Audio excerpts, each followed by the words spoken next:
Unfortunate news for Washington Commanders fans. After the season you just had, unfortunately, you might have to go this next season without your top receiver in Terry McLaurin.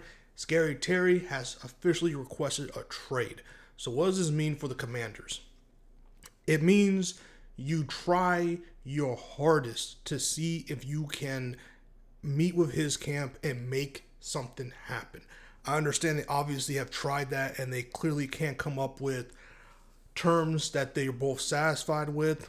Negotiation is really hard. He was requesting a trade. Terry wants to stay in Washington. After all the years of him suffering in Washington but still being a top receiver in the league, he now has a competent quarterback with a competent coaching staff and winning culture starting to be established there. I think he obviously wants to be a part of that. With that being said, business is still business, and there's financial security you want, especially at the receiver position, that you're going to have to fight for. And it looks like he's just not going to get what he wants, or at least even maybe, I guess, even close to what he wants if he's demanding a trade.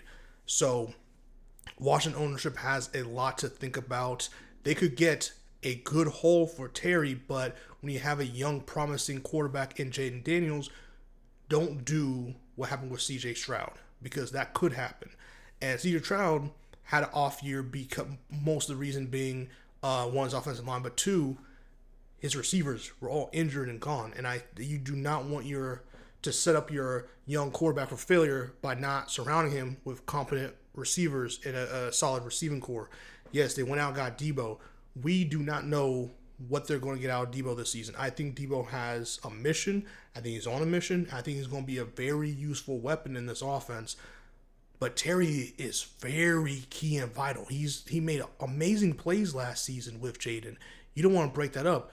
But if you're going to break it up, you have to get some receiver back that's going to make sense. Or you have to sign a receiver. I don't know how you're going to go about it. But you cannot lose someone like Terry McLaurin and think your offense is not going to take a major hit in the productivity. So you definitely have to do that. There's times where Terry gets locked up and he goes missing. That happens, but he's still a very important receiver. And when you have Terry, it opens up so much for Debo and vice versa. So you're never going to get the same value as Terry McLaurin. You're just not. But if you can get some pieces for him, maybe some picks, leverage that to go get yourself another receiver with a more favorable contract for you. The season hasn't started yet, so you can still get some reps in with Jaden and get that bond going. But damn, it's a huge missing piece. And I know fans love Scary Terry, and it's unfortunate that this happened. I still hold out hope that the demand will be rescinded and that he'll be willing and ready to play week 1. But we will see. We will see. So Washington fans, let me know down below what your thoughts on this news are. I know this has been something that's been going on in the offseason between his camp and the Commanders camp, so we'll see if they can find a way to make something happen, or if they're willing to answer some calls just to flirt with the idea of getting some picks and some players in return for him. So we'll see. See you on the next one. Peace.